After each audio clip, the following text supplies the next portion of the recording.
அன்பான தமிழ் சொந்தங்களுக்கு வணக்கம். இப்போ நீங்கள் ஒரு அழகான வீடை கட்டி அதில் உங்கள் ஆயுசு வரைக்கும் மகிழ்ச்சியாக வாழணும் அப்படின்னு ஆசைப்படுறீங்கன்னு வச்சிங்களேன். முதல்ல நீங்கள் என்ன நினைப்பீங்க? அந்த மாதிரியான ஒரு வீடை கட்டுறதுக்கு முன்னாடி அந்த வீடு பல வருஷம் நிலச்சி நிற்கணும், நல்லா உறுதியாக உழைக்கிற மாதிரியான ஒரு வீடை கட்டணும் அப்படின்னு தான் நினைப்பீங்க. நீங்கள் மட்டும் இல்லை, யாராக இருந்தாலும் அந்த மாதிரி பல வருஷமாக நிலச்சி நிற்கிற ஒரு வீடை கட்டணும் தான் ஆசைப்படுவாங்க. அந்த மாதிரியான ஒரு உறுதியான வீடை கட்டணும் அப்படின்னு முடிவு பண்ண பிறகு முதல்ல நீங்கள் என்ன பண்ணுவீங்க? அந்த மாதிரியான வீடை கட்டுறதுக்கு தேவையான அடிப்படையான விஷயங்கள் என்னென்ன அப்படின்னு தேடி கண்டுபிடிப்பீங்க. அதை பற்றி தெரிஞ்சுவீங்க. அதாவது எங்கே நல்ல தரமான கல்லை வாங்கலாம், எந்த வகையான கல்லை வச்சு கட்டினா அந்த வீடு உறுதியாக இருக்கும், என்ன மாதிரியான சிமெண்ட்டை பயன்படுத்தலாம், என்ன மாதிரியான மரத்தை பயன்படுத்தலாம் அப்படின்னு ஒவ்வொரு விஷயத்தையும் பல பேர்கிட்ட கேட்டு தெரிஞ்சுக்கிட்டு அப்புறமா தான் அந்த மாதிரி ஒரு வீடை கட்டவே ஆரம்பிப்பீங்க. இந்த உதாரணத்தை நான் ஏன் இங்கே சொல்கிறேன்னா,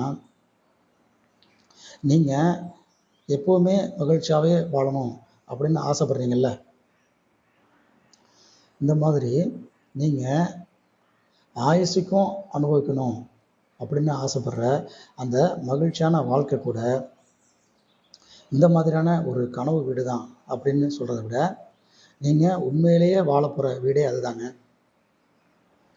அப்போது நீங்கள் கண்டிப்பாக வாழப்போகிற இந்த மாதிரியான ஒரு வீடை கட்டுறதுக்கு முன்னாடி நீங்கள் தெரிஞ்சுக்க வேண்டிய ஒரு முக்கியமான அடிப்படையான விஷயம் என்னன்னு கேட்டிங்கன்னா, எந்த மாதிரியான தரமான பழக்க வழக்கத்தை வச்சு இந்த மாதிரி ஒரு வீடை கட்டினா இந்த மகிழ்ச்சியான வாழ்க்கைங்கிற வீடு உங்கள் ஆயுசு வரைக்கும் நிலச்சி உறுதியாக நிற்கும் அப்படிங்கிறது தான். அதுக்கு பல விஷயங்கள் தேவைப்படுது. நம்ம அந்த மாதிரியான எல்லா விஷயத்தையும் ஒரே நாளில் உங்களுக்கு சொல்லி புரிய வைக்க முடியாது. அது மாதிரி நான் ஆசைப்பட்டேன்னா அது எப்படி தெரியுமா இருக்கும்? நீங்கள் ஒரு வருஷத்துக்கும், அதாவது ஒரு வருஷத்துக்கு நீங்கள் சாப்பிட்ற சாப்பாட்டை நான் ஒரே நாளில் தயார் பண்ணி அதை நீங்கள் இன்றைக்குள்ளே கண்டிப்பாக சாப்பிட்டே ஆகணும் அப்படின்னு சொன்னோன்னா எப்படி இருக்கும்? உங்கள் நிலைமை என்ன ஆகும்? அதனால் நான் ஒவ்வொரு விஷயமா பொறுமையாக உங்ககிட்ட கொண்டு வந்து சேர்க்குறேன். நீங்களும் அந்த எல்லா விஷயத்தையும் ஒன்று ஒன்றா பொறுமையாக தெரிஞ்சுக்கிட்டு பயன்படுத்தி நீங்கள் ஆசைப்பட்ட மாதிரியான இந்த மகிழ்ச்சியான வாழ்க்கைங்கிற வீட்டை அற்புதமாக கட்டி முடித்து ஆயுசு வரைக்கும் மகிழ்ச்சிக்கு குறையில்லாமல் வாழுங்க. இந்த மாதிரியான மகிழ்ச்சியான வாழ்க்கை அப்படிங்கிற வீட்டை கண்டிப்பாக கட்டியே தீரணும் அப்படின்னு ஆசைப்படுறவங்க எல்லாத்துக்குமே அடிப்படையாக தேவைப்படக்கூடிய ஒரு முக்கியமான விஷயம் இந்த பொறுமைங்கிற பழக்கம்தாங்க. இந்த பொறுமைங்கிற பழக்கம் இல்லாமல் நீங்கள் மகிழ்ச்சியான வாழ்க்கைக்கு ஆசைப்பட்டீங்கன்னா செங்கல்லே இல்லாமல் வீடு கட்டணும்னு ஆசைப்படுற மாதிரிங்க. ஒரு வீடு கட்டணும்னா அதுக்கு அடிப்படையான பொருளே செங்கல் தான். அது இல்லாமல் நம்மளால் வீடு கட்ட முடியுமா? இன்றைக்கி செங்கற்களுக்கு மாற்றாக கூட பலவிதமான கற்கள் மார்க்கெட்டில் வந்துருச்சு. ஆனால் மனுஷனுடைய ஆரம்ப காலத்துலேருந்து இன்னைக்கு வரைக்கும் பொறுமைங்கிற ஒரு விஷயத்துக்கு மாற்றாக எனக்கு தெரிஞ்சு உலகத்தில் எதுவுமே கிடையாதுங்க. பொறுமைக்கும் மகிழ்ச்சியான வாழ்க்கைக்கும் ரொம்ப நெருங்கிய தொடர்பு இருக்குங்க. நம்மளோட முன்னோர்களுடைய மொழியில் சொல்லணும்னா, அதாவது பழமொழியாக சொல்லணும்னா, நகமும் சதையும் போல அப்படின்னு சொல்லலாம். இந்த பழமொழிக்கு இந்த காலத்து பசங்களுக்கு எத்தனை பேருக்கு இதுக்கு அர்த்தம் தெரியும் அப்படின்னு தெரியல. அதனால் அவங்களுக்கு தகுந்த மாதிரி ஒரு லேட்டஸ்ட்டாக ஒரு புதுமொழியும் சொல்லி வச்சுருவோம்.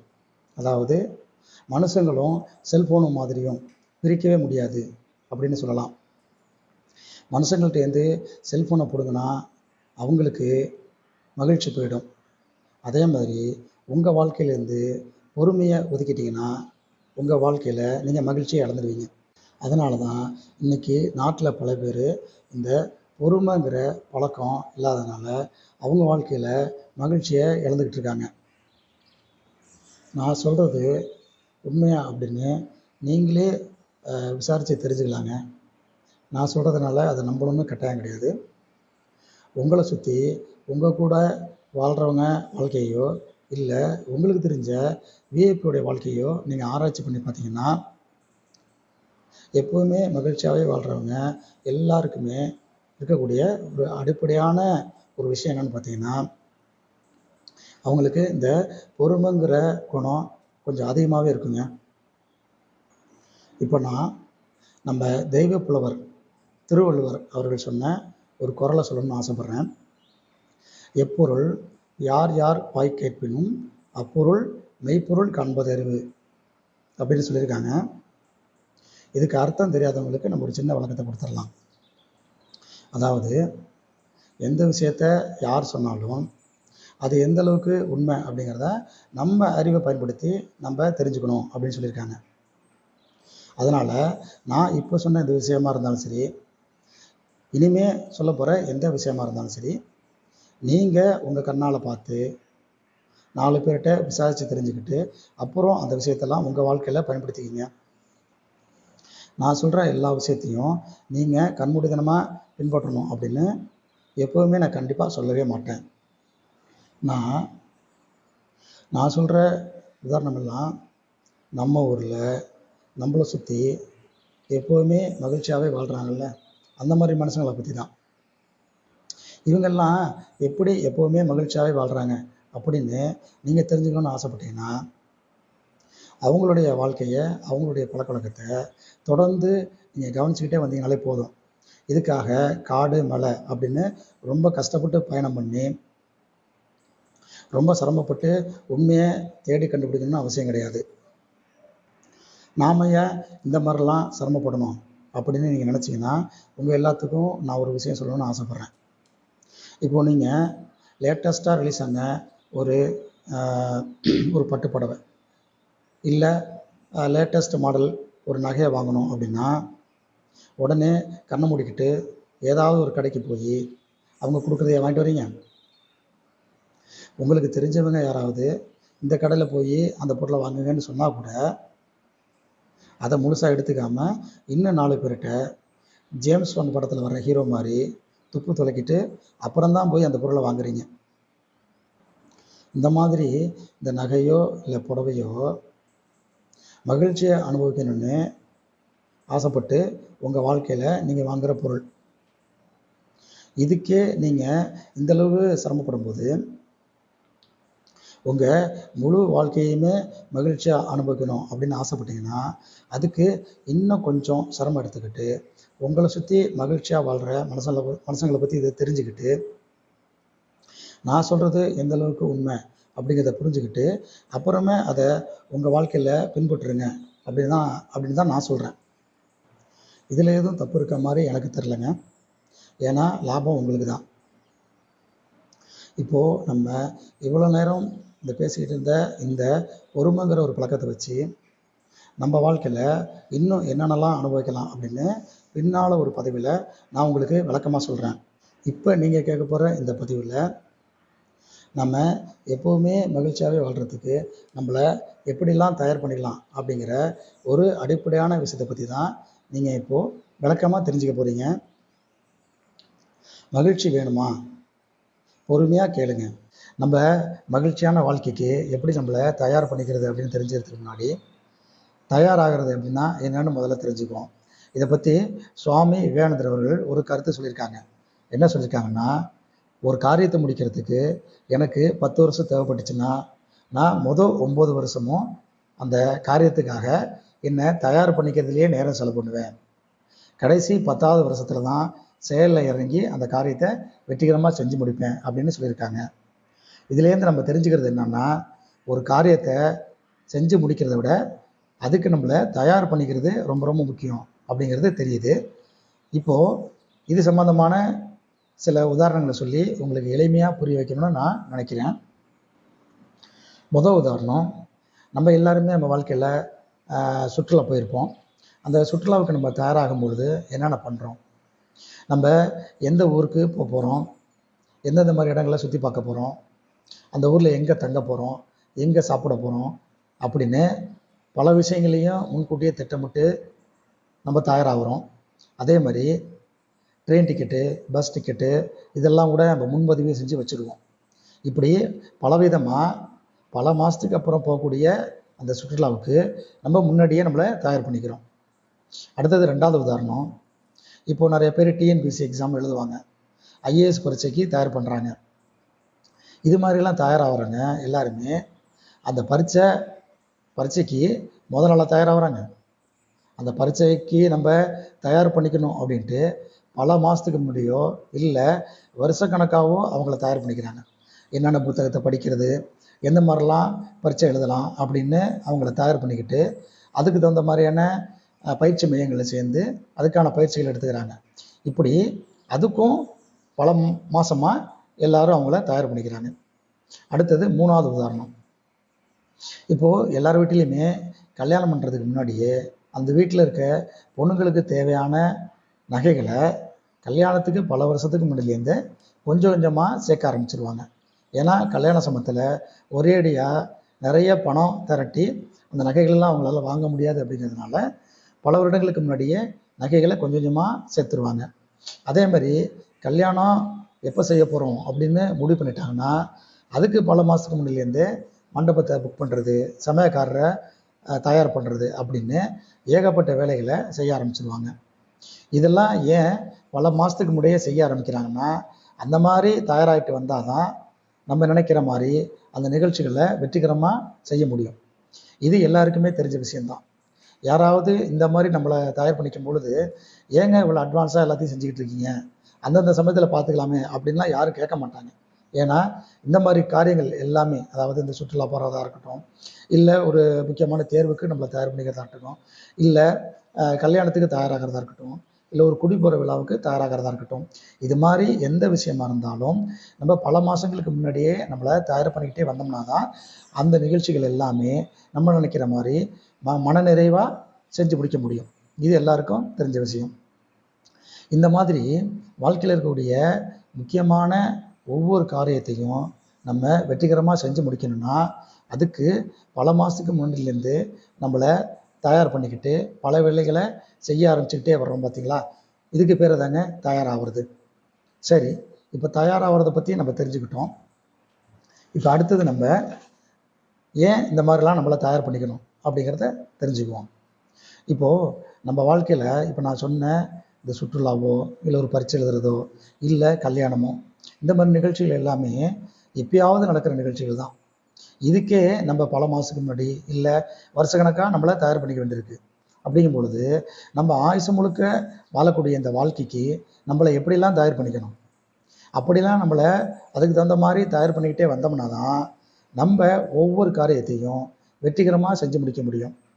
நம்ம ஆசைப்பட்ட மாதிரி மகிழ்ச்சியான வாழ்க்கையை வாழ முடியும். அதுக்காக தான் நம்மளை தயார் பண்ணிக்கணும் அப்படின்னு நம்ம சொல்கிறது. சாதாரண பள்ளிக்கூட தேர்வுக்கே ஒழுங்காக தயார் பண்ணிக்காமல் போனால் யாராலையும் பாஸ் பண்ண முடியாது அப்படிங்கிறது நம்ம நாட்டில் உள்ள எல்லாருக்குமே தெரியுது. ஆனால் இந்த வாழ்க்கைங்கிறது மனுஷங்க எழுதுறதுலேயே பெரிய தேர்வு.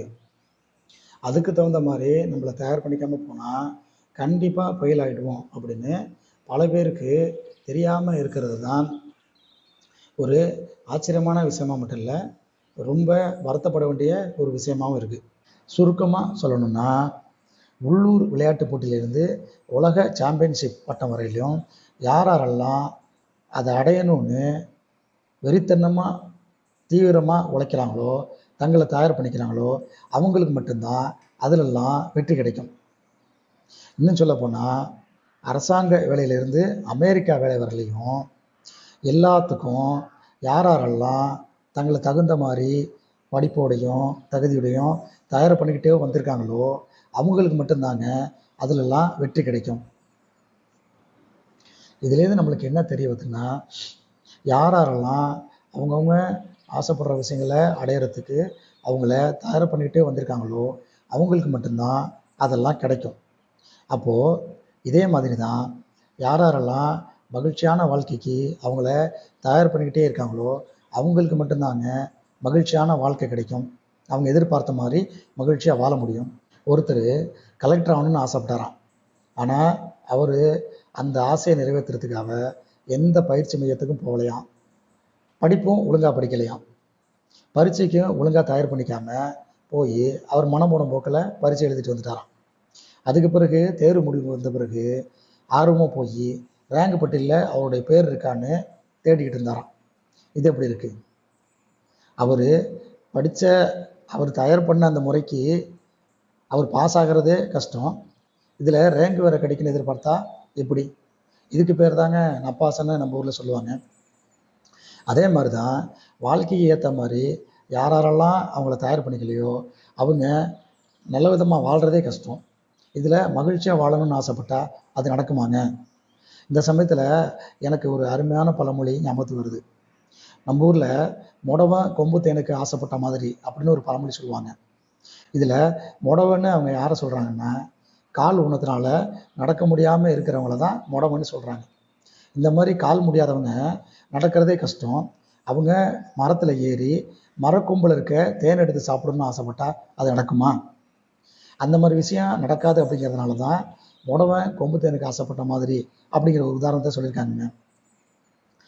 முன்னாடி இந்த மாதிரி முடவன் கொம்பு தேனுக்கு ஆசைப்பட்டா ஒரு வேளை கிடைக்காம போயிருக்கலாம். ஆனால் இந்த காலத்தில் முடவன் கொம்பு தேனுக்கு மட்டும் இல்லைங்க, கன்னியாகுமரி தேன்லேருந்து காஷ்மீர் தேன் வரலையும், ஏன் இமயமலை தேனுக்கு கூட ஆசைப்படலாங்க. அதுக்கு தேவை அவர்கிட்ட காசு கூட இல்லைங்க. அவருக்கு அவர் செல்லில் ஜிபே வசதியோ இல்லை கிரெடிட் கார்டு வசதியோ இருந்தால் கூட போதுங்க, அடுத்த நாளே அந்த தேனை வரவழைச்சிடலாம். அப்படிப்பட்ட சூழ்நிலை தான் இன்றைக்கி. ஆனால் யாராக இருந்தாலும் சரி, அவங்க எத்தனை கோடி ரூபாயை சொத்தை வச்சுருந்தாலும் சரி, உலகத்துலேருந்து எந்த மூலையில் இருந்தும் அவங்க ஆசைப்பட்ட வாழ்க்கையை வரவழைச்சி அனுபவிக்க முடியாதுங்க. அதுக்கு அவங்க மனசு வச்சா மட்டும்தான் முடியும். அதுக்கு அவங்க செய்ய வேண்டிய ஒரே ஒரு விஷயம், அவங்க எந்த அளவுக்கு மகிழ்ச்சியை அவங்க வாழ்க்கையில் அனுபவித்து வாழணும்னு ஆசைப்பட்றாங்களோ அந்த அளவுக்கு அவங்கள பெரிய அளவில் தயார் பண்ணிக்க வேண்டியது தான். இதுதான் ஒரே விதி, the one and only rule. இது சம்பந்தமான ஒரு பழமொழியை இப்போ நான் உங்களுக்கு சொல்லணும்னு ஆசைப்பட்றேன். அதாவது, நீண்ட தூரம் ஓடி வந்தால் தான் உயரமாக தாண்ட முடியும் அப்படின்னு ஒரு பழமொழி சொல்லியிருக்காங்க.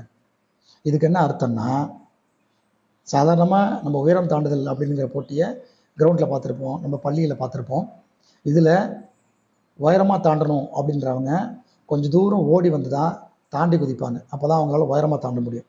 யாரும் அந்த போஸ்ட்டுக்கு பக்கத்துலேயே நின்று உயரமாக தாண்டி குதிக்க முடியாது.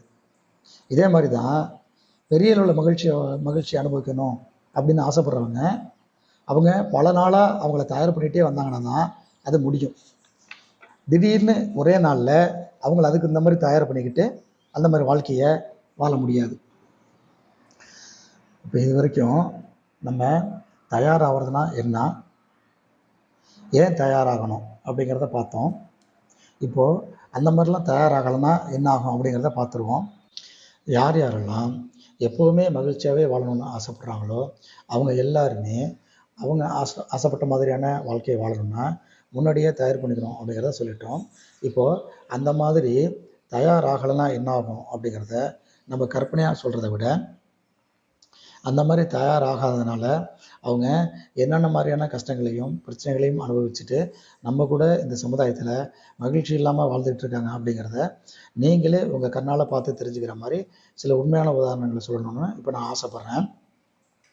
இப்போ நான் சொல்ல போகிறது அமெரிக்காவில் வாழ்கிறவங்கள பற்றியோ இல்லை லண்டனில் வாழ்கிறவங்கள பற்றியோ இல்லைங்க. நம்ம ஊரில் நம்ம கூட இந்த மாதிரியான வாழ்க்கையை வாழ்ந்துட்டு இருக்கவங்க தான். இவங்க மாதிரி சில பேர் உங்கள் சொந்தக்காரங்கள் கூட இருக்கலாம், இல்லை உங்கள் வீட்டிலேயே கூட இருக்கலாம். இதை நான் யாரையும் குறை சொல்கிறதுக்காக சொல்லலைங்க. இப்போ நான் சொல்கிறதெல்லாம் வெறும் கற்பனை இல்லை, நம்மள மாதிரி மனுஷங்களோட வாழ்க்கையில் உண்மையிலேயே நடந்துக்கிட்டு இருக்கக்கூடிய விஷயங்கள் தான் அப்படிங்கிறத நீங்கள் தெரிஞ்சுக்கணுங்கிறதுக்கு தான். பொதுவாக நாம் எங்கே தப்பு பண்ணுறோம் அப்படிங்கிறத புரிஞ்சுக்கிட்டால் தான் அதை எப்படி சரி பண்ணுறது அப்படிங்கிறதையும் தெரிஞ்சுக்க முடியும்.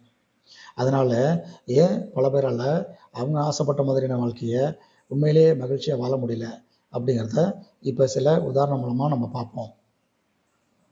யார் யாரெல்லாம் நல்ல உணவை சாப்பிட்டு ஆரோக்கியமான வாழ்க்கைக்கு முன்னாடியே அவங்கள தயார் பண்ணிக்கலையோ அவங்க தான் இப்போ உடம்புல பலவிதமான நோயோட ஹாஸ்பிட்டலில் ஆயிரக்கணக்கில் லட்சக்கணக்கில் செலவு பண்ணி நடப்பணமாக வாழ்ந்துட்டுருக்காங்க. யார் யாரெல்லாம் அவங்க வாழ்க்கைக்கு தேவையான பணத்தை உழைச்சி சம்பாரித்து சேர்த்து வைக்கலையோ அவங்க தான் இப்போது ஒவ்வொருத்தட்டையும் பணம் கடனை வாங்கி கடன்காரன்னா தலைமுறை வாழ்க்கையை வாழ்ந்துட்டு இருக்காங்க. யார் யாரெல்லாம் கல்யாணத்துக்கு முன்னாடியே குழந்தை பெற்றுக்கிறதுக்கு தகுந்த மாதிரி ஆரோக்கியமான உணவுகளை சாப்பிட்டு அவங்க உடம்பை தயார் பண்ணிக்கலையோ அவங்க தான் இப்போது கல்யாணத்துக்கு பிறகு குழந்தை வேணும்னு ஒவ்வொரு ஹாஸ்பிட்டலாக ஏறி இறங்கி பேக்கேஜில் பல லட்ச ரூபாயை செலவு பண்ணி மன உளைச்சலோடு வாழ்ந்துட்டுருக்காங்க. யார் யாரெல்லாம் திருமணத்துக்கு முன்னாடியே குடும்பம் ஒற்றுமையாக நடத்துறதுக்கு தேவையான நல்ல குணங்களையும் பழக்க வழக்கங்களையும் கற்றுக்கிட்டு தயார் பண்ணிக்கலையோ அவங்க தான் கல்யாணத்துக்கு பிறகு ஒன்றா சேர்ந்து வாழ முடியல அப்படின்னு கோர்ட்டுக்கு விவாகரத்து கேட்டு அலைஞ்சிக்கிட்டு இருக்காங்க. யார் யாரெல்லாம் அவங்க வாழ்க்கையில் வரக்கூடிய பிரச்சனைகளை சந்தித்து சமாளித்து சரி பண்ணக்கூடிய திறமைகளை வளர்த்துக்கலையோ அவங்க தான் அவங்க வாழ்க்கையில் வரக்கூடிய சின்ன சின்ன பிரச்சனைகள் கூட சரி பண்ண முடியாமல் மனசு உடைஞ்சி போய் தற்கொலை பண்ணிக்கிறத நம்ம இன்றைக்கி அதிகமான அளவில் பார்க்குறோம். நான் இப்போ சொன்னதெல்லாம் ஒரு சில உதாரணம் தாங்க. இந்த மாதிரி இன்னும் நிறைய உதாரணம் சொல்லிக்கிட்டே போகலாம். இந்த மாதிரியான உதாரணத்துலேருந்தெல்லாம் நம்ம தெரிஞ்சுக்க வேண்டிய விஷயம் என்னன்னு கேட்டிங்கன்னா, யார் யாரெல்லாம் இப்போ நம்ம சமுதாயத்தில் நம்ம கூட பலவிதமான கஷ்டத்தோடையும் பிரச்சனைகளோடையும் வாழ்ந்துட்டுருக்காங்களோ அவங்க எல்லாருமே அவங்க வாழ்க்கைக்கு தகுந்த மாதிரி அவங்கள முன்னாடியே தயார் பண்ணிக்காமல் அலட்சியமாக ஒரு விழிப்புணர்வு இல்லாமல் வாழ்ந்துட்டு இருந்திருக்காங்க அப்படிங்கிறத தான். அதே மாதிரி இதில் நம்ம இன்னொரு விஷயத்தையும் நம்ம புரிஞ்சுக்கலாம். அதாவது யார் யாரெல்லாம் இன்னைக்கு அவங்கள மாதிரி அவங்களோட எதிர்கால வாழ்க்கைக்கு தகுந்த மாதிரி தயார் பண்ணிக்காமல் வாழ்ந்துட்டுருக்காங்களோ அதாவது அவங்க சின்ன பிள்ளைகளாக இருந்தாலும் சரி பெரியவங்களாக இருந்தாலும் சரி அவங்க எல்லாருமே வருங்காலத்தில் இதே மாதிரியான பிரச்சனைகளை அனுபவிச்சுட்டு வாழ போகிறாங்க அப்படிங்கிறது தான். இது ஒன்றும் ஜோசியம்லாம் இல்லைங்க. இப்போ நம்ம கூட பலவிதமான பிரச்சனைகளோட வாழ்ந்துட்டுருக்கவங்களுடைய வாழ்க்கையில இருந்தும் வேதனையில இருந்து தாங்க நம்ம எல்லாரும் கண்டிப்பாக கற்றுக்க வேண்டிய பாடங்க இது. இது சம்மந்தமான ஒரு உண்மை கதையை இப்போ நான் சொல்லணும்னு நினைக்கிறேன். அதாவது பல விஷயங்களையும் கரைச்சி குடித்த ஒரு அறிவாளி அவங்க ஊரில் இருக்க ஆற்ற கிடக்கிறதுக்கு பரிசலில் ஏறி போயிட்டு இருந்தாராம். அப்போது அந்த அறிவாளி பரிசல் ஓட்டுறவர்கிட்ட, ஏன்பா உனக்கு கணக்கு தெரியுமா அப்படின்னு கேட்டிருக்காரு. அதுக்கு அந்த பரிசல் ஓட்டுறவர், ஐயா தெரியாதுங்க அப்படின்ட்டுருக்காரு. உடனே அந்த அறிவாளி, என்னப்பா அது உன் வாழ்க்கையில் 25% வீணடிச்சிட்டியே வீணாக போச்சு அப்படின்னாராம். அப்புறம் மறுபடியும் இந்த அறிவாளி, ஏன்பா உனக்கு அறிவியலாவது தெரியுமா அப்படின்னு பரிசல் ஓட்டுறவர்கிட்ட கேட்டாராம். அதுக்கு அவர், ஐயா அதெல்லாம் தெரியாதுங்க அப்படின்ட்டுருக்காரு. உடனே நம்ம அறிவாளி மறுபடியும், என்னப்பா உன்னோட வாழ்க்கையில் 50% வீணாக்கிட்டியே அப்படின்னாராம். அப்புறம் மறுபடியும் நம்ம அறிவாளி பரிசல் ஓட்டுறவர்கிட்ட, சரிப்பா உனக்கு தத்துவமாவது தெரியுமா அப்படின்னு கேட்டிருக்காரு. அதுக்கு அவர், ஐயா நான்லாம் எங்கேங்க அதெல்லாம் கற்றுக்கிறது, எனக்கெல்லாம் அது தெரியாதுங்க அப்படின்னாராம். உடனே நம்ம அறிவாளி, ஐயோ என்னப்பா இது உன் வாழ்க்கையில் 75% வீணாக்கிட்டியே அப்படின்னு சொல்லிக்கிட்டு இருந்தாராம். இந்த சமயத்தில் அந்த ஆற்றுல வெள்ளம் பெருக்கெடுத்து வந்து பரிசல் கவிழ்ந்துருச்சான். உடனே அந்த பரிசல் ஓட்டுறவர் நம்ம அறிவாளிகிட்ட, ஐயா உங்களுக்கு நீச்சல் தெரியுமா அப்படின்னு கேட்டிருக்காரு.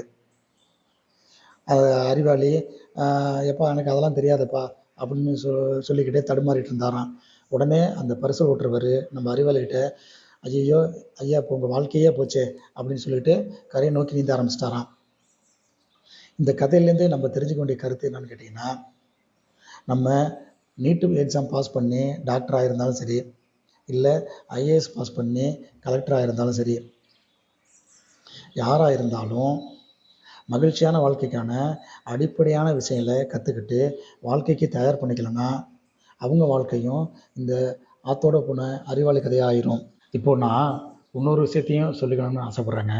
அதாவது நீங்கள் ஆசைப்பட்ட மாதிரியான வாழ்க்கையை இப்போ யார் உங்கள் கண் முன்னாடி வாழ்ந்துட்டுருக்காங்களோ, அப்புறம் நீங்கள் யார் யாருடைய வாழ்க்கையெல்லாம் பார்த்து இந்த மாதிரி நம்ம வாழ மாட்டோமா அப்படின்னு ஏக்க பெருமிச்சு விட்றீங்களோ அவங்க எல்லாருமே அவங்க இப்போ வாழ்ந்துட்டு இருக்க வாழ்க்கைக்கு தகுந்த மாதிரி முன்னாடியே அவங்கள தயார் பண்ணிக்கிட்டாங்களாக தாங்க இருப்பாங்க. நான் சொல்கிறதுல உங்களுக்கு சந்தேகம் இருந்துச்சுன்னா நீங்கள் அவங்கள்ட்டே நேரடியாக போய் கேட்டு தெரிஞ்சுக்கலாங்க.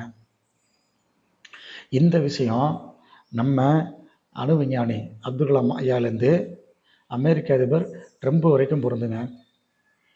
அப்புறம் உள்ளூர் அழகி பட்டம் ஜெயித்தவங்கலேருந்து உலக அழகி பட்டம் ஜெயித்தவங்க வரலையும் எல்லாருக்கும், எல்லா துறையிலும் உள்ளவங்களுக்கும் பொருந்துகிற ஒரு முக்கியமான விஷயங்க இந்த மாதிரி அவங்கள தயார் பண்ணிக்கிறது அப்படிங்கிறது தான்.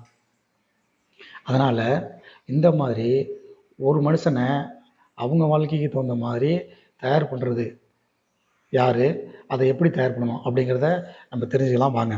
ஒவ்வொரு மனுஷனையும் மகிழ்ச்சியான வாழ்க்கைக்கு யார் தயார் பண்ணுறது? அப்படி தயார் பண்ணுறதுக்கு யாருமே இல்லைன்னா எப்படி அவங்க தன்னைத்தானே தயார் பண்ணிக்கிறது அப்படிங்கிறதான் இப்போ நம்ம விளக்கமாக பார்க்க போகிறோம். அதுக்கு முன்னாடி ஒரு சில உதாரணங்களை பார்த்துருவோம். இப்போ ஒருத்தவங்க அவங்க பையனையோ பொண்ணையோ ஒரு நல்ல வேலையில் சேர்த்து விடணும்னு ஆசைப்பட்டாங்கன்னா அதுக்காக சின்ன வயசுலேருந்து 12 வருஷம் பள்ளிக்கூட படிப்பில் படிக்க வைக்கிறாங்க. அதுக்கு பிறகு 3 வருஷம் கல்லூரியில் படிக்க வைக்கிறாங்க. ஆக மொத்தம் 15 வருஷம் படிக்க வச்சு தான் ஒரு வேலையில் சேர்த்து விட்ற மாதிரியான நிலைமையில தான் இன்றைக்கி இருக்குது. அப்போது ஒருத்தர் நல்ல வேலையில் சேரணும்னா அதுக்காக அவரை 15 வருஷம் நம்ம தயார் பண்ண வேண்டியிருக்கு. இப்போ உள்ள லேட்டஸ்ட் ட்ரெண்ட் என்னென்னு கேட்டிங்கன்னா 12 வருஷம் படித்த பிறகு எழுத போகிற நீட் எக்ஸாமுக்காக பல பிள்ளைங்களை இன்றைக்கி பள்ளிக்கூடத்தில் சின்ன வயசுலேருந்தே, அதாவது 1வது வகுப்புலேருந்தே தயார் பண்ணுறாங்க அப்படின்னு நான் இப்போ கேள்விப்பட்டேன். அப்போது இந்த மாதிரி விஷயங்கள்லேருந்தெல்லாம் நம்ம என்ன தெரிஞ்சுக்கணும்னா, ஒரு முக்கியமான காரியத்துக்காக ஒருத்தங்களை தயார் பண்ணுறது அப்படிங்கிறது ஒரே நாளில் செஞ்சு முடிக்கிற வேலை கிடையாது. அது தொடர்ந்து பல நாளாக செஞ்சுக்கிட்டு இருக்க வேலை. இது மாதிரி பல நாளாக தயார் பண்ணால் தான் நம்ம நினைக்கிற காரியத்தை வெற்றிகரமாக செஞ்சு முடிக்க முடியும் அப்படிங்கிறது தான் இப்போது நடைமுறையில் இருக்கக்கூடிய ஒரு உண்மை. இப்போது மன்னர்கள் காலத்தில் எப்படி அடுத்த வாரிசை தயார் பண்ணாங்க அப்படிங்கிறத பார்ப்போம். ஆட்சியில் இருக்க மன்னர் நல்ல ஆரோக்கியத்தோட நல்ல நிர்வாகத்திறனோடு இருக்கும் பொழுது அவருக்கு அடுத்தபடியாக அந்த பட்டத்துக்கு வரக்கூடிய இளவரசரை சின்ன வயசுலேருந்தே தயார் பண்ண ஆரம்பிச்சிருவாங்க. சின்ன வயசுலேருந்து குதிரை ஏறுறது, வால் பயிற்சி, அப்புறம் பார்த்திங்கன்னா ஆட்சி எப்படி நிர்வாகம் பண்ணுறதுங்கிறதுக்கான நிர்வாக பயிற்சி, இப்படின்னு போர் பயிற்சி, அப்புறம் நிர்வாக பயிற்சி எல்லாத்தையும் கற்றுக் கொடுத்துருவாங்க. அந்த மன்னர் ஆரோக்கியமாக இருக்கும் பொழுது அடுத்த இளவரசரை மன்னர் ஆவதற்கான எல்லா தகுதியோடையும் திறமையோடையும் அவங்க தயார் பண்ணி வச்சுருவாங்க. அதையே அது மாதிரி பண்ணிக்கிட்டு இருந்தாங்கன்னா ஒருவேளை அந்த மன்னர் திடீர்னு ஏதாவது போரில் இறந்துட்டாலோ அல்லது உடல் நலக்குறைவு ஏற்பட்டு ஆட்சி நிர்வாகத்தை கவனிக்க முடியாமல் போனாலோ அடுத்ததாக இருக்கக்கூடிய இளவரசரை உடனடியாக பதவியில் அமர்த்திடணுங்கிறது தான். ஏன்னா இளவரசரை பதவியில் உட்கார வைப்போம் அப்படின்னு முடிவு பண்ண பிறகு அவருக்கு தேவையான விஷயங்கள்லாம் கற்றுக் கொடுக்க முடியாது. அதுக்கு பல வருஷம் ஆயிரும். அதுக்குள்ளே எதிரி நாட்டிலேருந்து படையெடுப்பு வந்து இந்த ஆட்சியை பிடிச்சிடலாம், இல்லை அவங்க நாட்டுக்குள்ளேயே கலவரம் உருவாகி நாட்டில் பெரிய பிரச்சனை வந்துடலாம். அதனால் அடுத்ததாக பதவிக்கு வரக்கூடிய இளவரசரை பல வருஷத்துக்கு முன்னாடிலேருந்தே தயார் பண்ணிட்டு இருந்திருக்காங்க. இப்போது இதே மாதிரி நம்ம மக்களோட வாழ்க்கையில் என்ன நடந்துச்சுன்னு பார்த்திங்கன்னா அந்த காலத்தில் பெரும்பாலும் கூட்டு குடும்பங்கள் தான்.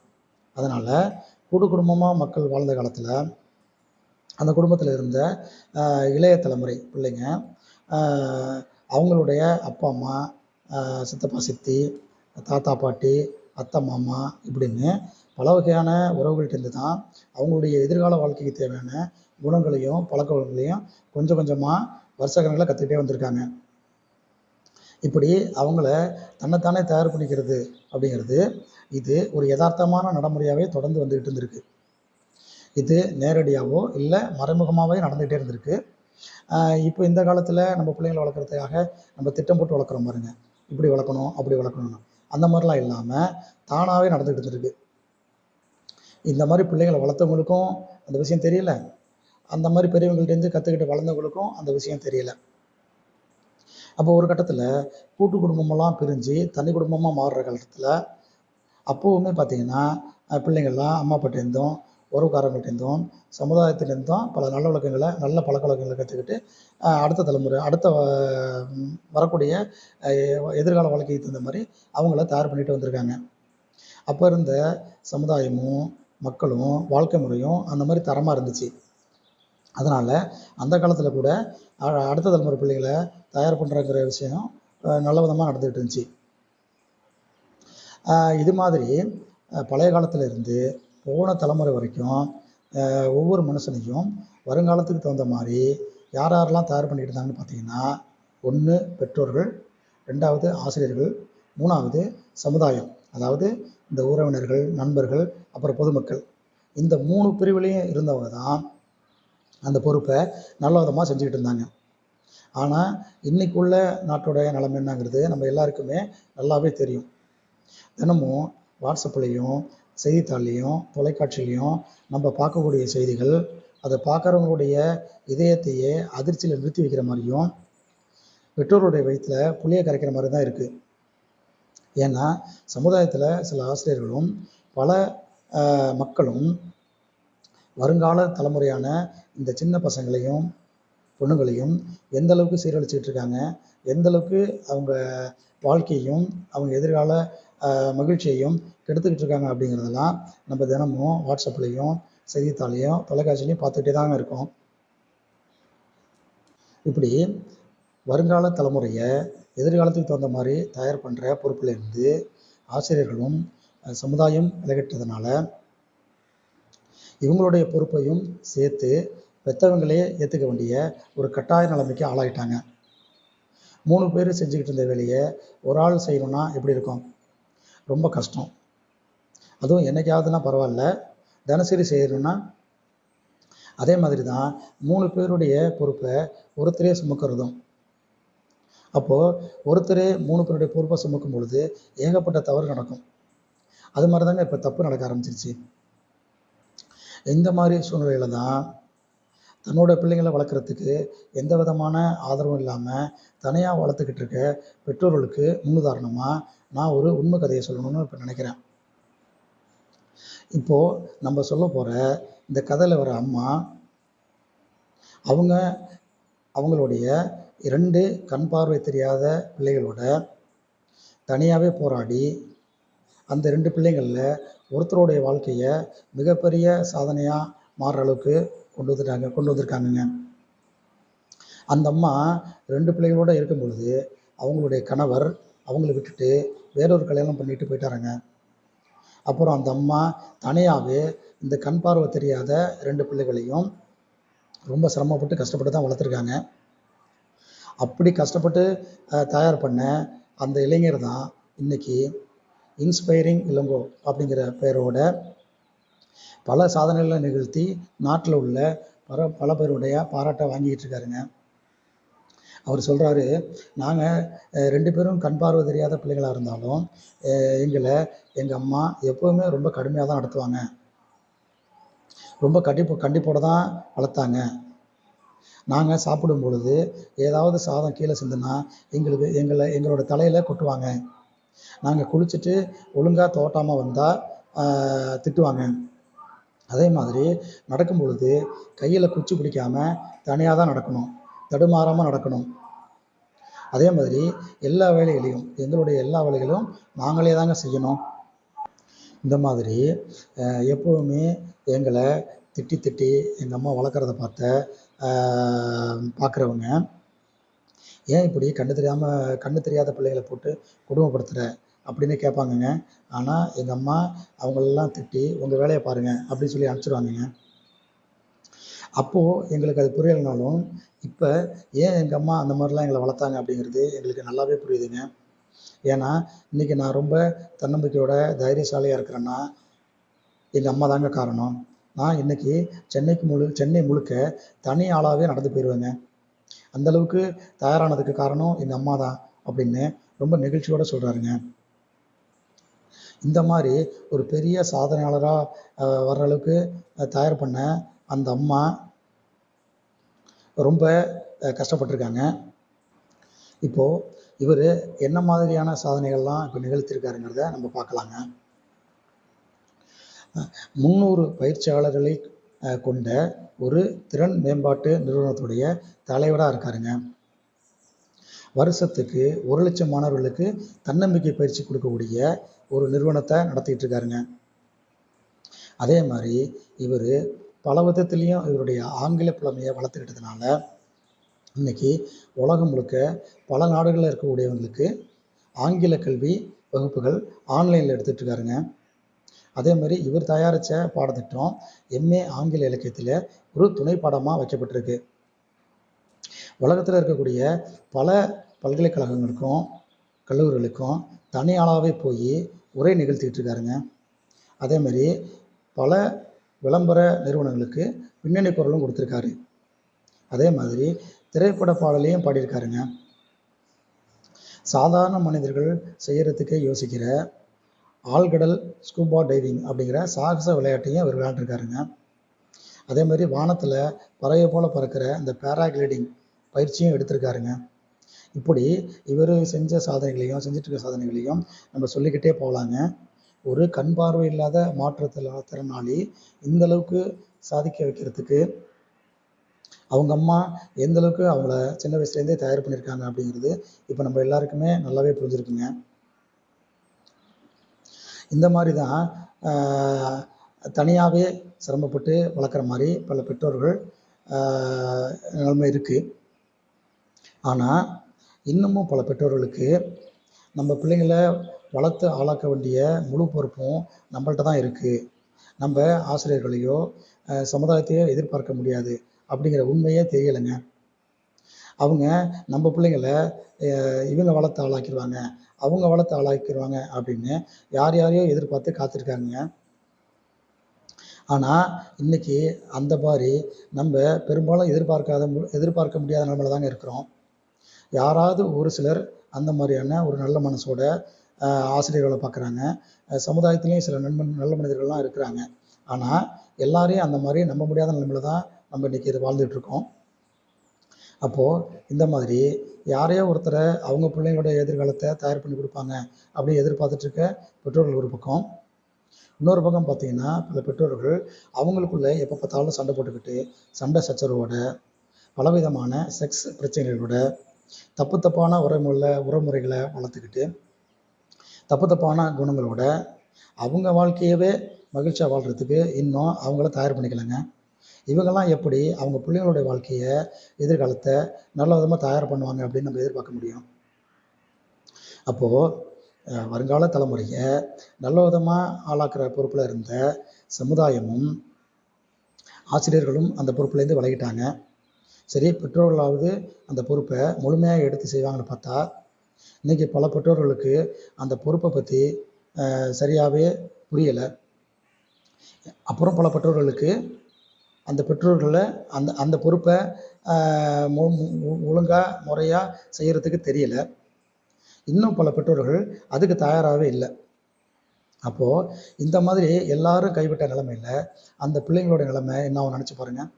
பாவம், அவங்க தன்னைத்தானே தயார் பண்ணிக்க வேண்டிய கட்டாய நிலைமைக்கு வந்துட்டாங்கங்க.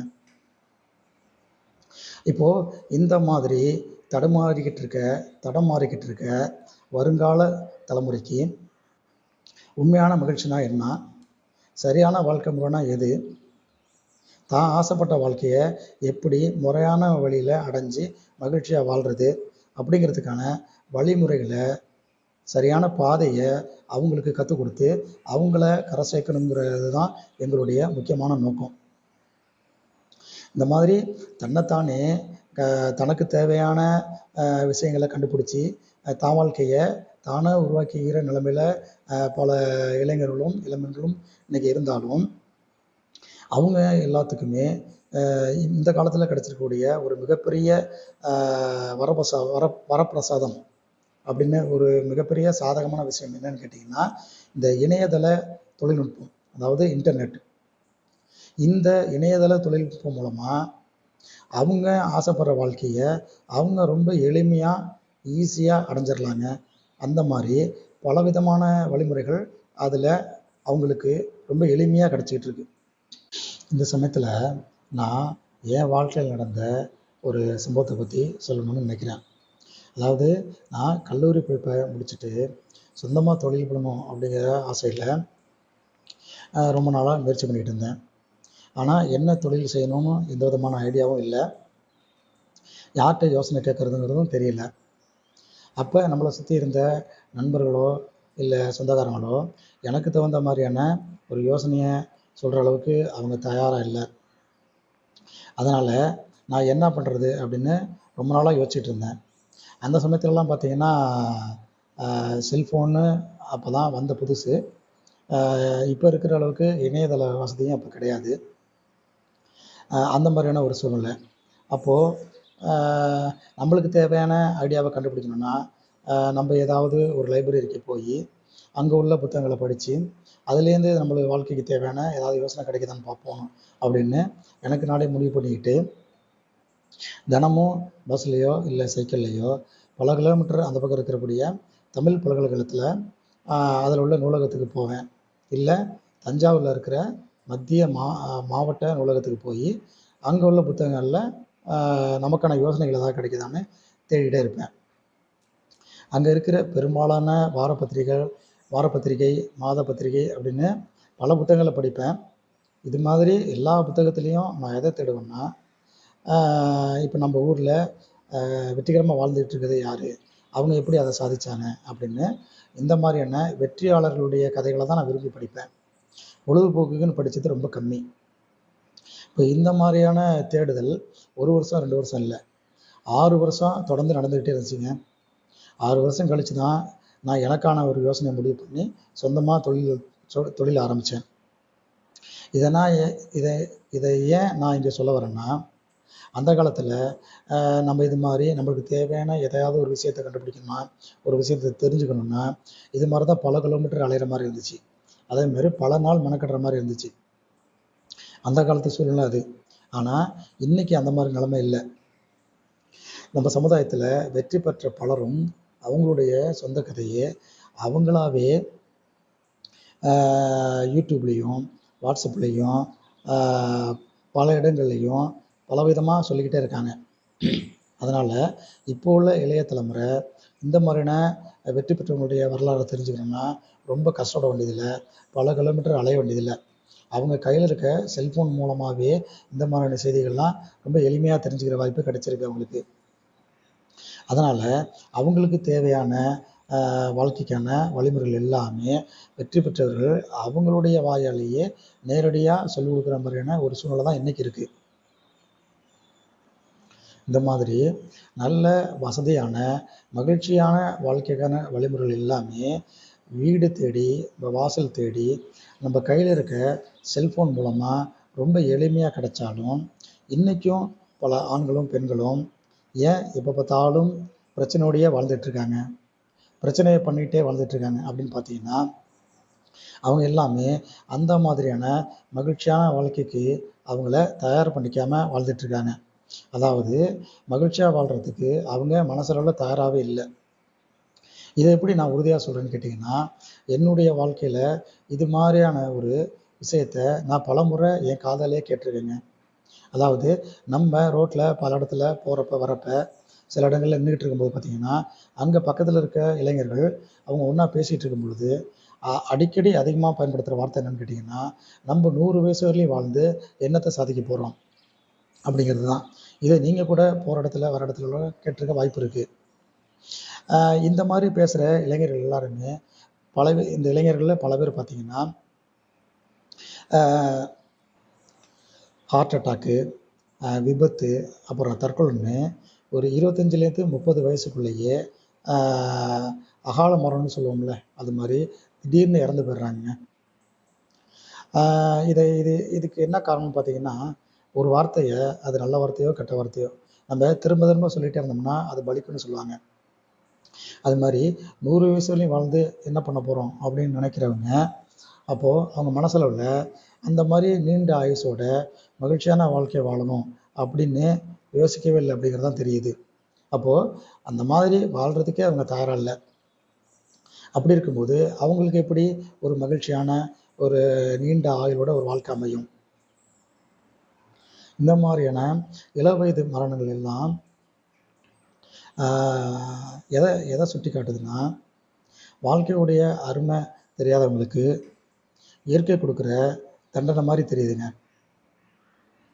அதனால் இப்போது நம்ம என்ன மாதிரியெல்லாம் நம்மளை தயார் பண்ணி வருங்காலத்தை மகிழ்ச்சிகரமாக வச்சுக்கலாம் அப்படிங்கிறதுக்கு நான் சில உதாரணங்களை சொல்கிறேன். நல்ல சம்பளத்தோட வேலை வேணும்னு ஆசைப்படுறவங்க அதுக்கு தகுந்த மாதிரியான படிப்பை படிச்சுட்டு நல்ல தகுதியோட திறமையில வளர்த்துக்கிட்டு நல்ல வேலை தேடிக்கிட்டே இருக்கலாம். இல்லை சொந்தமாக தொழில் பண்ணி நிறையா சம்பாதிக்கணும் அப்படின்னு ஆசைப்படுறவங்க அந்த மாதிரியான தொழில் செய்கிறதுக்கு தேவையான தகுதிகளையும் திறமைகளையும் வளர்த்துக்கிட்டு நிறைய பயிற்சி எடுத்துக்கிட்டு நிறைய அனுபவத்தோடு தயாராக இருக்கலாம். அதே மாதிரி வாழ்க்கையில் அவங்க ஆசைப்பட்ட விஷயங்கள் எல்லாத்தையும் அடைய நினைக்கிறவங்க புத்திசாலித்தனமாக உழைக்க கற்றுக்கிட்டு வெற்றிகரமாக வாழ்கிறதுக்கு அவங்கள தயார் பண்ணிக்கலாம். நோய் இல்லாமல் ஆரோக்கியமாக நீண்ட காலம் வாழணும்னு ஆசைப்படுறவங்க நல்ல உணவு பழக்கவழக்கத்தை கற்றுக்கிட்டு ஆரோக்கியமாக வாழ்கிறதுக்கு அவங்கள தயார் பண்ணிக்கலாம். அதே மாதிரி காதலன் காதலியோ இல்லை கணவன் மனைவியோ இல்லை பெற்றோர் பிள்ளைகளோ யாராக இருந்தாலும் அவங்க உறவுகள் நீண்ட காலம் நீடிக்கணும் அப்படின்னு ஆசைப்படுறவங்க நம்ம வாழ்க்கையில் மனுஷங்களை புரிஞ்சுக்கிறதுக்கு கற்றுக்கணும். ஒருத்தருக்கு ஒருத்தர் விட்டு கொடுக்க கற்றுக்கணும். அதே மாதிரி சகிப்புத்தன்மையை வளர்த்துக்கிட்டு வாழ பழகிக்கணும். அப்புறம் மன அமைதியோடு வாழணும் அப்படின்னு ஆசைப்படுறவங்க அவங்களுக்கு எந்த பிரச்சனையும் வராமல் வாழ பழகிக்கணும். அதேமாரி ஏதாவது பிரச்சனை வந்துச்சுன்னா அந்த பிரச்சனையை எப்படி சமாளிக்கிறதுன்னு கற்றுக்கணும். அதே மாதிரி நல்ல ஒரு மனநிறைவோடு வாழணும்னு நினைக்கிறவங்க போதும் என்ற மனமே பொன் செய்யும் மருந்து அப்படிங்கிற பழமொழிக்கு தகுந்த மாதிரி இருக்கிறத வச்சுக்கிட்டு மனநிறைவாக வாழ பழகிக்கணுங்க. இப்படிலாம் உங்களை தயார் பண்ணிக்கிட்டிங்கன்னா நீங்கள் மகிழ்ச்சியான வாழ்க்கையை வாழ்கிறதுக்கு மனசளவில் தயாராகிட்டிங்கன்னு அர்த்தம். அப்போது ஒருத்தர் மனசளவில் தயாரானா என்ன ஆகும்னு கேட்குறீங்களா? இப்போது உங்களுக்கான காலமும் வாய்ப்பும் உங்களை தேடி வரும் பொழுது நீங்கள் அதுக்கு ஏற்ற மாதிரி ஏற்கனவே உங்களை தயார் பண்ணி வச்சுருந்ததுனால இதுதான் நமக்கான சரியான வாய்ப்பு அப்படிங்கிறத நீங்கள் ஈஸியாக கண்டுபிடிச்சிருவீங்க. அதே மாதிரி அந்த வாய்ப்பை கெட்டியாக பிடிச்சிக்கிட்டு நீங்கள் ஆசைப்பட்ட மாதிரியான வாழ்க்கையை வாழ்கிறதுக்கான இடத்துக்கு நீங்கள் போய் சேர்ந்துருவீங்க. அப்புறம் இந்த மாதிரி கிடைச்ச ஒரு அற்புதமான வாழ்க்கையையும் உங்கள் ஆயுள் முழுக்க தக்க வச்சுக்கிற திறமையும் உங்கள்கிட்ட இருக்குங்க. ஏன்னா நீங்கள் அதுக்கு இந்த மாதிரி தயார் பண்ணிக்கிட்டு இருந்ததுனால. இதுதானே உங்களுடைய வாழ்க்கையுடைய நோக்கம். இப்போது நான் சொன்ன இந்த விஷயத்துக்கு ஏற்ற மாதிரி ஒரு நம்ம ஊரில் வாழ்ந்துக்கிட்டு இருக்க ஒரு தொழிலதிபருடைய உண்மை கதையை இப்போ நான் உங்களுக்கு சொல்கிறேங்க. அதாவது இப்போ பிரபலமாக தொழிலதிபராக இருக்கிற அந்த நபர் அவருடைய ஆரம்ப காலத்தில் சாதாரணமாக ஒரு அரசாங்க வேலையில் இருந்துக்கிட்டு பகுதி நேரமாக வியாபாரமும் பண்ணிகிட்டு இருந்திருக்காரு.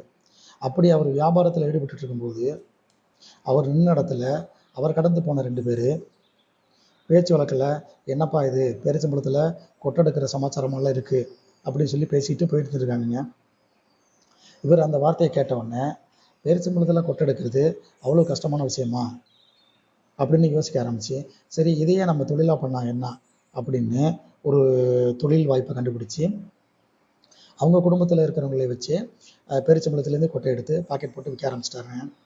அது பின்னால் பெரிய அளவில் வளர்ந்து அவர் ஊரில் பல ஃபேக்ட்ரிகளில் போட்டு அதில் பல பேருக்கு வேலை கொடுத்து அதை ஒரு பிரபலமான பிராண்டாக மாற்றுற அளவுக்கு பெரிய தொழிலாக வளர்ந்துருச்சுங்க. இப்போ நான் யாரை பற்றி சொல்கிறேன் அப்படிங்கிறது உங்களில் நிறைய பேருக்கு தெரிஞ்சிருக்கும்.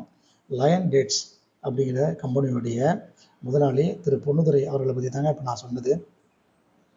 அவங்க மனசளவில் ஒரு நல்ல எதிர்கால வாழ்க்கைக்கு தயார் பண்ணி வச்சுருந்தாங்க. அதாவது நம்ம ஒரு பெரிய ஆள் ஆகணும், பெரிய தொழில் பண்ணணும் அப்படின்னு அவங்க மனசளவில் தயாராகிருந்ததுனால தான் அவங்களுக்கான ஒரு வாய்ப்பு அவங்கள கடந்து போகும்போதும் இதுதான் நம்மளுக்கான வாய்ப்புன்னு கரெக்டாக கண்டுபிடிச்சிட்டாங்க.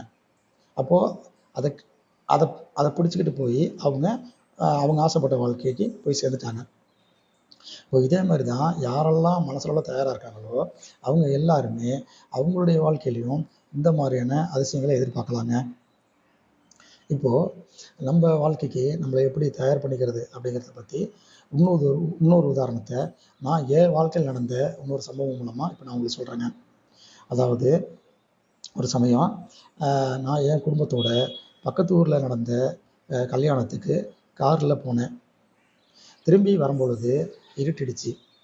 அப்போது வந்த பாதையில் ஏற்பட்ட குழப்பத்தினால பாதை மாறி ஊருக்கு வர பாதையிலிருந்து வேறொரு பாதையில் போயிட்டேங்க. அது இரவு நேரங்கனால ஒரே இருட்டு. அந்த ரோடு பார்த்திங்கன்னா எல்லா ஊர்லேயும் இருக்கிற பைபாஸ் ரோடு மாதிரி இருந்துச்சு. அதாவது பகல்லே ஆள் நடமாட்டம் இருக்காது போட்டிருக்கு. அப்படிப்பட்ட ஒரு ரோட்டில் நாங்கள் இரவு நேரத்தில் பாதை மாதிரி போயிட்டோம். ரொம்ப தூரம் போன பிறகு தான் நம்ம தப்பான பாதையில் வந்துட்டோம், இந்த பாதை நம்ம ஊருக்கு போகிற பாதை இல்லை அப்படிங்கிறத கண்டுபிடிச்சோம். அந்த சமயத்தில் பார்த்தீங்கன்னா ஒருத்தர் ரோட்டில் நின்றுட்டு இருக்க ஒருத்தர்கிட்ட நம்ம ஊருக்கான வழியை விசாரிக்கும் பொழுது அவர் வேறொரு மாற்றுப்பாதையில் போனீங்கன்னா நீங்கள் உங்கள் ஊருக்கே போயிடலாம் அப்படின்னு சொல்லி காமிச்சார். அப்புறம் அந்த பாதையை கண்டுபிடிச்சி அது வழியாக நாங்கள் ஊருக்கு வந்து சேர்ந்தோங்க. இப்போது இந்த சமயத்தில் நான் 2 விஷயத்த பண்ணேன். ஒன்று, தப்பான பாதையில் போயிட்டுருக்கோம் அப்படிங்கிறத தெரிஞ்சோன்னே அந்த பயணத்தை முதல்ல நிறுத்தினேன். 2வது, சரியான பாதை எது அப்படிங்கிறத விசாரித்து தெரிஞ்சுக்கிட்டு திரும்பவும் அந்த பாதை வழியாக திரும்பி ஊருக்கு வந்தோம். இது 2ஐயும் செஞ்சதுனால தான் ஊருக்கு வந்து சேர முடிஞ்சிச்சு. இதே மாதிரி தான் யாரெல்லாம் தப்பான பழக்க வழக்கத்தோட தாறுமாறான செயல்களோட மகிழ்ச்சியான வாழ்க்கையை வாழணும்னு ஆசைப்பட்டு முயற்சி பண்ணிக்கிட்டு இருக்காங்களோ அவங்க எல்லாமே தப்பான பாதையில் ஊர் போய் சேர்றதுக்கு முயற்சி பண்ணிக்கிட்டு இருக்காங்கன்னு அர்த்தம். அதுக்காக தான் இப்போ நான் என் வாழ்க்கையில் நடந்த சம்பவத்தை உதாரணமாக சொன்னேன். இவங்க ஆயுசு முழுக்க சுற்றி வந்தாலும் தலைகள்னாலும் ஊர் போய் சேர முடியாது. ஏன்னா இவங்க போகிற பாதை தப்பான பாதை. அதாவது இவங்க ஆசைப்பட்ட மாதிரி மகிழ்ச்சியாகவே வாழ முடியாது. இப்போ என்ன பண்ணுறதுன்னு கேட்குறீங்களா? ரொம்ப எளிமையான விஷயந்தாங்க. ஒரு 2 விஷயத்தை செஞ்சால் போதும், இவங்க ஆசைப்பட்ட மாதிரியான வாழ்க்கை இவங்களுக்கு கிடைக்கும். அதாவது முதல்ல இது நாள் வரலையும் தப்பான செயல்பாடுகளோட தப்பான பழக்கவழக்கத்தோட இவங்க வாழ்ந்துகிட்டு இருக்க இந்த வாழ்க்கை முறையை முதல்ல நிறுத்தணும். 2வது, நல்ல விதமான பழக்கவழக்கங்களையும் நல்ல விதமான குணங்களையும் வளர்த்துக்கிட்டு மகிழ்ச்சியாக வாழ்கிறதுக்கான சரியான வழிமுறைகளை கற்றுக்க ஆரம்பிக்கணும். இது 2ஐயும் செஞ்சாங்கன்னா இவங்க ஆசைப்பட்ட மாதிரியான வாழ்க்கையை இவங்க அனுபவிக்க முடியும். பார்த்தீங்கன்னா இப்போ சமீபமாக வந்த நம்ம தமிழ் திரைப்படம் ஒன்று பார்த்தீங்கன்னா டிராகன்னு பேர். அதில் அந்த படத்தில் வர ஹீரோ இதே மாதிரி தான் தப்பாக வாழ்ந்துக்கிட்டு மகிழ்ச்சியை அனுபவிக்கலாம்னு வாழ்ந்துட்டு இருப்பார். அப்போது அதனால் அவருடைய வாழ்க்கையில் என்னென்ன பிரச்சனைகள் வரும், அதனால் அவர் எப்படிலாம் கஷ்டப்படுறாரு அப்படிங்கிறத அந்த திரைப்பட இயக்குனர் ரொம்ப நல்லாவே கட்டியிருப்பாருங்க. அது பார்க்குறவங்க மனசில் நிச்சயமாக ஒரு பெரிய பாதிப்பை ஏற்படுத்துகிற அளவுக்கு தான் அந்த படம் இருந்துச்சு. அப்போது இதுலேருந்து நம்மளுக்கு என்ன தெரியுதுன்னா, தப்பாக வாழ்ந்தால் நம்ம எதிர்பார்த்த மாதிரி மகிழ்ச்சியான வாழ்க்கையை அனுபவித்து வாழ முடியாது. தப்பாக வாழ்ந்தால் தண்டனை தான் கிடைக்கும். நோய்ங்கிற தண்டனை, கடன்கிற தண்டனை, கஷ்டங்கிற தண்டனை, தனிமைங்கிற தண்டனை, இது மாதிரி விவாகரத்துங்கிற தண்டனை, அப்புறம் தற்கொலைங்கிற தண்டனை. அப்போ இது மாதிரியான பலவிதமான தண்டனைகளை அனுபவிக்கிற மாதிரி ஆயிரும். அப்போது நீங்களே முடிவு பண்ணிக்க வேண்டியதான், உங்களுக்கு எது வேணும் அப்படின்னு.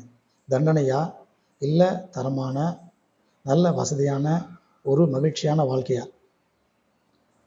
இது 2த்துல எதை தேர்ந்தெடுத்தாலும் அது எதை தேர்ந்தெடுக்கணும் அப்படிங்கிறது உங்களுடைய விருப்பம் தான், உங்களுடைய சாய்ஸ். ஆனால் அதனுடைய பின்விளைவுகளை முதல்ல அனுபவிக்க போகிறது நீங்கள் தான் அப்படிங்கிறத மட்டும் நல்லா மனசில் வச்சுங்க.